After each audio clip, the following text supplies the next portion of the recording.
ସବୁବେଳେ ଲୁଣ ପରି ହେବାକୁ ଚେଷ୍ଟା କରନ୍ତୁ, ଯେପରି କେହି ବି ଆପଣଙ୍କ ଉପସ୍ଥିତି ଜାଣିପାରିବେ ନାହିଁ, କିନ୍ତୁ ଆପଣଙ୍କର ଅନୁପସ୍ଥିତିକୁ ସବୁ କାର୍ଯ୍ୟରେ ଅନୁଭବ କରିପାରିବେ।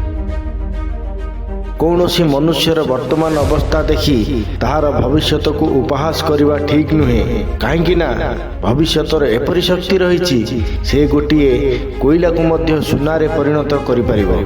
ଚନ୍ଦନ ବୃକ୍ଷରେ ସାପ ରହିଥାଏ, ଜଳରେ ପଦ୍ମ ସହିତ କୁମ୍ଭୀର ଥାଏ, ସୁଖଭୋଗ ସ୍ଥାନରେ ଗୁଣନାଶକ ଖଳ ଲୋକ ରହିଥାନ୍ତି। ଅତଏବ କୌଣସିଠାରେ ବିଘ୍ନ ନଥାଇ ସୁଖ ମିଳେ ନାହିଁ। ଏକ ବୁଦ୍ଧିମାନ ବ୍ୟକ୍ତିଙ୍କ ପାଖରେ ଏହି ଚାରୋଟି ଲକ୍ଷଣ ଦେଖାଦିଏ। ଯେ ପର୍ଯ୍ୟନ୍ତ ମନରେ କୌଣସି ନା କୌଣସି ଆଶା ଥିବ, ସେ ପର୍ଯ୍ୟନ୍ତ ମନ ଏକାଗ୍ର ହୋଇପାରିବ ନାହିଁ। ତେଣୁ ସଦାସର୍ବଦା ମନରେ କୌଣସି ଆଶା ରଖନ୍ତୁ ନାହିଁ, ତାହାକୁ ପ୍ରାପ୍ତ କରନ୍ତୁ, ନତୁବା ଛାଡ଼ି ଦିଅନ୍ତୁ। ଯାହା ସହଜରେ ମିଳିଥାଏ ତାହା ସବୁଦିନ ପାଇଁ ରହିନଥାଏ, ଯାହା ସବୁଦିନ ଯାଏଁ ରହିଥାଏ ତାହା ଏତେ ସହଜରେ ମିଳିନଥାଏ। ଜୀବନରେ ସେହି ବ୍ୟକ୍ତି ସଫଳ ହୁଅନ୍ତି ଯିଏ ବି କିଛି କାମ କରିବା ପୂର୍ବରୁ ନିଜକୁ ଏହି ତିନୋଟି ପ୍ରଶ୍ନ ପଚାରନ୍ତି। ଜନ୍ମରୁ ମନୁଷ୍ୟର ଗୁଣ ଏବଂ କର୍ମରୁ ଜାତିର ପରିଚୟ ମିଳେ। ସକାଳ ହେଲେ ଫୁଲକୁ ବି ଜଣା ନଥାଏ ସେ ମନ୍ଦିର ଯିବ ନା ମଶାଣିକୁ। ସେଥିପାଇଁ ଜୀବନକୁ ଉପଭୋଗ କର, ହସ ଆଉ ହସା, ରାଗ ଓ ହିଂସା ଛାଡ଼, କାରଣ ମଣିଷର ନିଶ୍ୱାସକୁ ବି ଜଣା ନଥାଏ ସେ ଫେରିବ କି ନାହିଁ। ଭୁଲ କରିବାରେ ଦୋଷ ନାହିଁ, କିନ୍ତୁ ଭୁଲରୁ ନ ଶିଖିବାରେ ଦୋଷ ରହି। ଗୋଟିଏ ଭୁଲକୁ ବାରମ୍ବାର ଦୋହରାଇବା ଅକ୍ଷମଣୀୟ।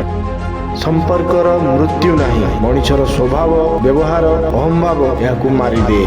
ଜନ୍ମରୁ କେହି କାହାର ଶତ୍ରୁ ବା ମିତ୍ର ନୁହେଁ, ବ୍ୟବହାରରେ ଶତ୍ରୁତା ଓ ମିତ୍ରତା ସୃଷ୍ଟି ହୋଇଥାଏ।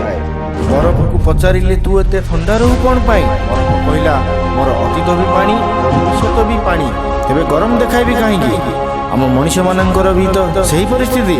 ଆସିଥିଲେ ଖାଲି ହାତରେ, ଯିବା ବି ଖାଲି ହାତରେ। ଏଥିପାଇଁ ଏତେ ଗର୍ବ କ'ଣ ପାଇଁ? ଛୋଟ ପରିବାରରେ ଜନ୍ମ ନେଇଥିଲେ ମଧ୍ୟ ଯଦି ଜଣେ ଶିକ୍ଷିତ, ପଣ୍ଡିତ, ଗୁଣଗ୍ରାହୀ, ତେବେ ସେ ମହାନ। ପ୍ରତ୍ୟେକ ପ୍ରକାରର ବନ୍ଧୁତା ପଛରେ କିଛି ନା କିଛି ସ୍ୱାର୍ଥ ନିହିତ ରହିଥାଏ। ଏହା ଏକ କଟୁ ସତ୍ୟ ଯେ ବିନା ସ୍ୱାର୍ଥରେ ସନ୍ଧି ବା ମିତ୍ରତା ହୋଇପାରେ ନାହିଁ। ମୃତ୍ୟୁ ସମସ୍ତଙ୍କୁ ଆସିବ, କିନ୍ତୁ ମରିବାକୁ କେହି ଚାହାନ୍ତି ନାହିଁ। ଖାଦ୍ୟ ସମସ୍ତଙ୍କୁ ଆବଶ୍ୟକ, କିନ୍ତୁ ଚାଷ କରିବାକୁ କେହି ଚାହାନ୍ତି ନାହିଁ। ଛାଇ ସମସ୍ତେ ଖୋଜନ୍ତି, କିନ୍ତୁ ଗଛ ଲଗାଇବା ବା ଗଛ ବଞ୍ଚାଇବା କେହି ଚାହାନ୍ତି ନାହିଁ। ପାଣି ଜୀବନ ବଞ୍ଚାଇଥାଏ, କିନ୍ତୁ ଜଳ ସଂରକ୍ଷଣ କେହି ଚାହାନ୍ତି ନାହିଁ। ବହୁ ସମସ୍ତେ ଚାହାନ୍ତି, କିନ୍ତୁ କନ୍ୟା ସନ୍ତାନ କେହି ଚାହାନ୍ତି ନାହିଁ। ସତ୍ୟ ଏକ ଏଭଳି ଧନ ଯାହାକୁ ପ୍ରଥମେ ଖର୍ଚ୍ଚ କର ଆଉ ସାରା ଜୀବନ ଆନନ୍ଦ ପାଅ।